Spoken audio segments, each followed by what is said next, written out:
Hello everyone, and welcome to this weather impact alert stream on this Thursday, September 25th, a weather impact alert day due to high fire danger in the region. So it's obviously felt like the summer season all this week, this final full week of September, and this is just another pattern that really solidifies that fact that it really feels like we're still in the midst of this unending summer. So we have red flag warnings and high fire danger today, which has prompted our weather impact alert day. So fire danger because of the dry and windy weather conditions that are expected and will increase in intensity for the rest of today. It really has been calm so far this morning, but the storm system not quite yet on our doorsteps. But we start with this. Red flag warnings having been issued in preparation for this particular weather event through all of central and eastern Washington. Of course, when it comes to red flag warnings, we tend to look at the wind speeds. This is kind of moderate in terms of the wind strength overall at 20 to 30 miles per hour, but coupled with the extremely dry conditions and knowing that the fire fuels have been all dried out, from the fine fuels like the grasses to the heavy timber and wooded areas of our mountains and forests. Everything is absolutely bone dry. So this is definitely a day to be cautious and to make sure that we're doing everything we can to mitigate fires before they even start in the first place. Critical fire danger conditions. That is synonymous with our red flag warnings. The issuance here is from 1 to 11 p.m. That's when our winds will start to accelerate in the early afternoon, but are probably strongest near the tail end of that particular time range. It'll be like 5 to 7 p.m. for central Washington, really close to 9 to 11 p.m. for Spokane and eastern Washington. So again, a very late event, especially in terms of that particular time frame. What you need to know, and of course, say this every time we have high fire danger days, is to respect burn bans. Avoid any kind of outdoor burning, including campfires and bonfires. Most of those are outlawed through the summer season anyways, but it's just all that much more important on a day like today. So we'll take you to our satellite radar combination here. We won't see much in the way of rainfall. This is why this is feeling very much like a summer storm system.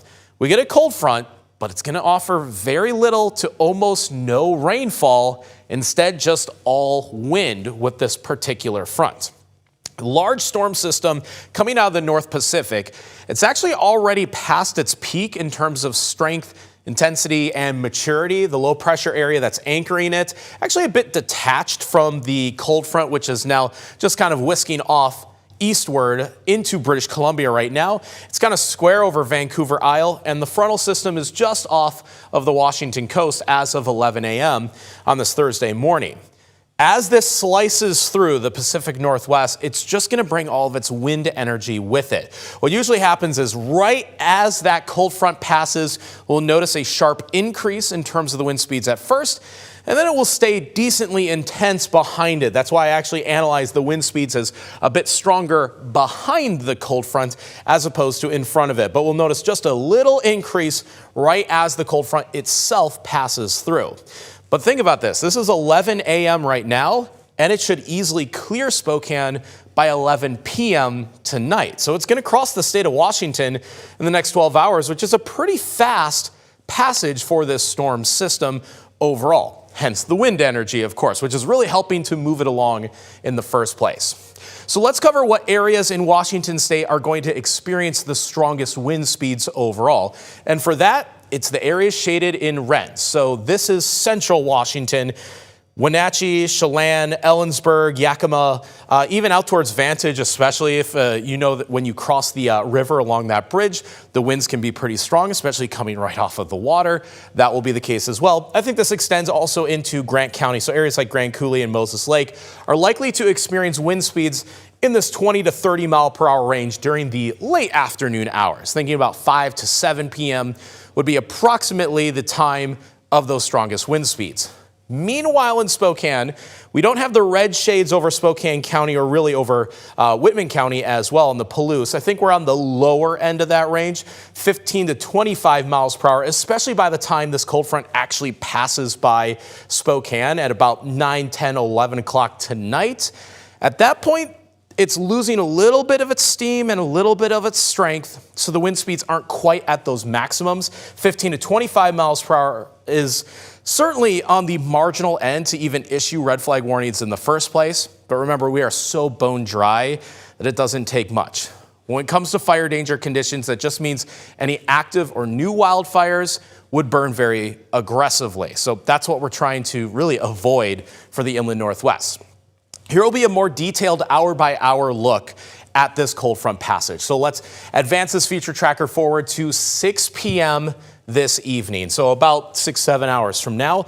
This modeling that I'm using is going to show a little bit of light rain, but it usually is a bit too aggressive. So if it shows the minimum amount of rain at its most aggressive approach, that does not bode well for any rain chances at all. In fact, I actually left them out of the forecast in Spokane altogether.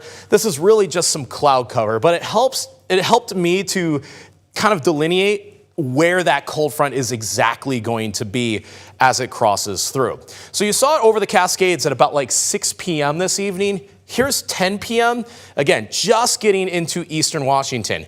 A very late arrival of this cold front actually means a couple things here. And this was the key detail that both myself and our chief meteorologist, Jeremy Legoo, actually argued over in terms of like why that red flag warning would or would not be issued in the first place.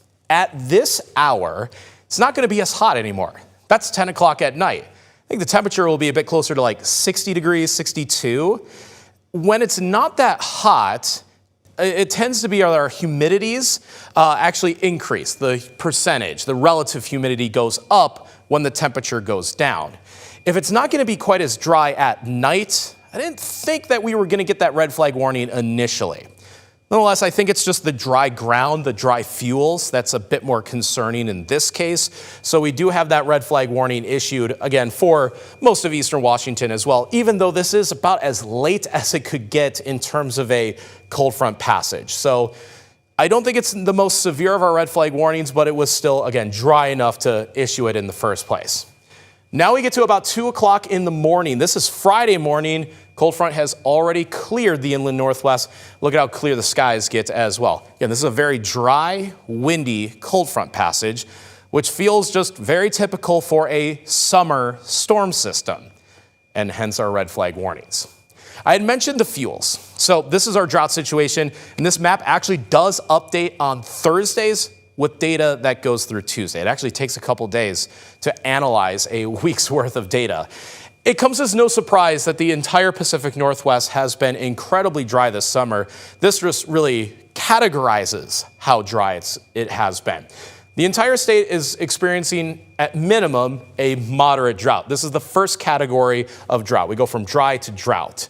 Then it's moderate, severe, extreme, and exceptional. We call that D1, D2, D3, and D4, each more severe than the category before it.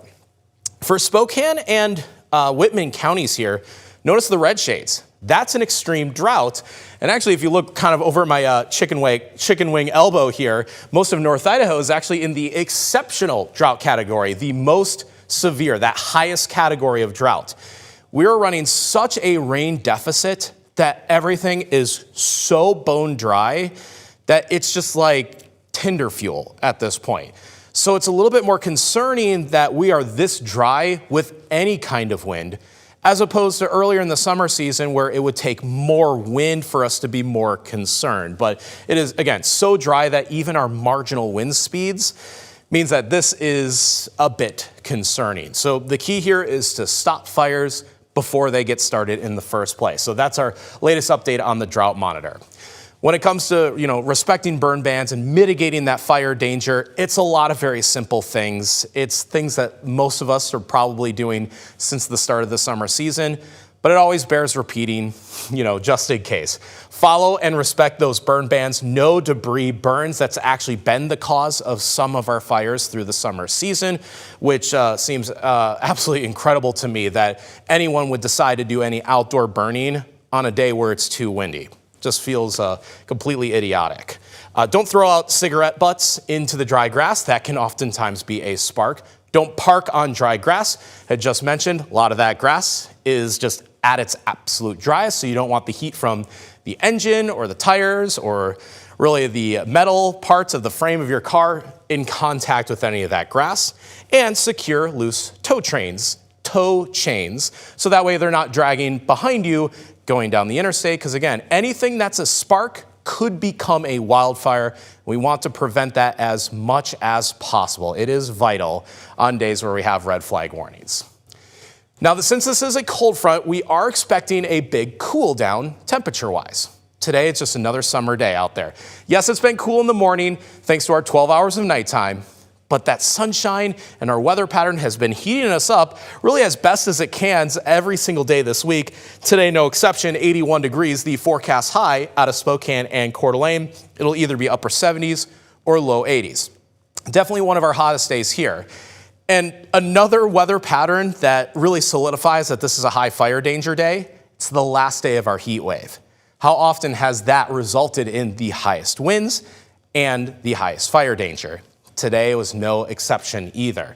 But here's the high temperatures tomorrow, a bit closer to 70 degrees. So almost a 10-degree drop temperature-wise from today to tomorrow. That is the strength of the cold front we're working with.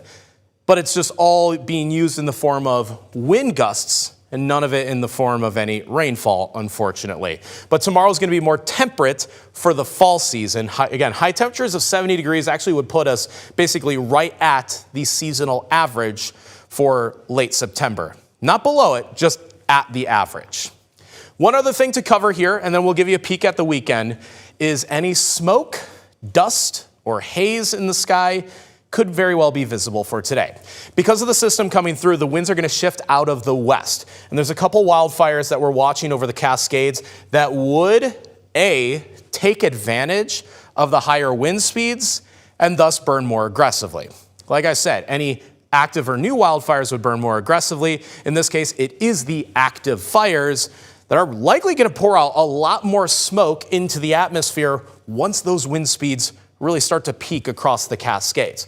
So it'll happen a little bit later this evening. This is about 6 p.m. Again, that cold front just passing through the Cascades in central Washington, and the smoke is likely going to start pouring out of these fires as they start burning more aggressively. So that means it will be heading in our direction. I think mostly it'll just be a hazy sky, and we might not even notice it all that much if it's hazy and cloudy at the same time. I don't think we'll see big air quality drops in eastern Washington. I don't think it's quite enough for that, but the winds could also pick up some stray dust and dirt out of central Washington, so blowing dust is a minor concern and possible impact for areas of Grant Adams and Lincoln County. We get into the late evening. This is about 1 o'clock in the morning here. Again, all that smoke continues off eastward. Hopefully the fires will calm down at that point. So as long as it's not a continuous or lingering issue, I don't think we'll see huge air quality drops across the inland northwest. That being said, areas in Douglas, Chelan, and Okanogan County do remain under an air quality alert. That's mainly for the Labor Mountain fire. This has been the most aggressive fire in the Cascade. The Lower Sugarloaf fire is also part of that consideration. Our modeling actually puts the Wildcat fire as kind of the second most aggressive out of these three. A lot of that smoke has lingered around the valleys of Wenatchee, Chelan, and Omak recently. This last week, because of a gentle easterly wind, a lot of that smoke was going closer towards Seattle and Everett, but now that the winds are shifting direction, we might notice a little bit of an air quality drop or just overall hazy skies, but we're not under air quality alerts, so I don't think it's going to be a major issue in terms of Spokane. Whew, that was a lot to cover with one summer storm system that offers no rainfall whatsoever. It's all these little impacts that I like to give you a detailed look, especially on these KREM 2 Plus live streams here where we don't have a time limit for you. So how about we just move ahead and just look at the weekend's forecast in case you're curious about that. Check it out, it's going to be warm again.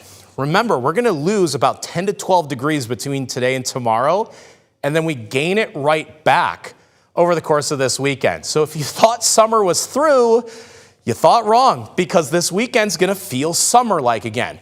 I will say, again, because it's fall, we get 12 hours a night, and that's more than enough time to actually cool us off a whole lot. So the low temperatures are probably still 40s or 50s for this weekend, but 81 degrees is about 12 degrees above average. So the summer weather absolutely continues for about 3 or 4 more days. I think today, Saturday, and Sunday will feel summer-like. Tomorrow and next week will feel a bit more like fall. So again, we're under a weather impact alert day due to red flag warnings today, the heightened winds and the heightened fire danger. If you're hoping for fall weather, keep your fingers crossed for some better rain chances. Tuesday honestly stands out as possibly that next best chance. But we'll be covering that and that next weather pattern kind of on a later date, because today's impact, today's focus has been completely on the fire danger. So just one more reiteration here that we are under red flag warnings from 1 to 11 p.m. today. These wind gusts will be at around 20 to 30 miles per hour. A bit more severe for central Washington, more marginal for eastern Washington. But realize that since everything is bone dry right now, the fire danger conditions are at critical levels. So make sure to be smart and be safe when it comes to fire for today. And hopefully this will be our last red flag warning of the season. I'm meteorologist Thomas Patrick. Thank you very much for joining us on this extended KREM 2 Plus Weather Impact Alert live stream. You can always follow me on social media and catch me every single morning on Up with KREM from 5 to 9 a.m. Again, have a smart and safe day, everyone, and I will see you later.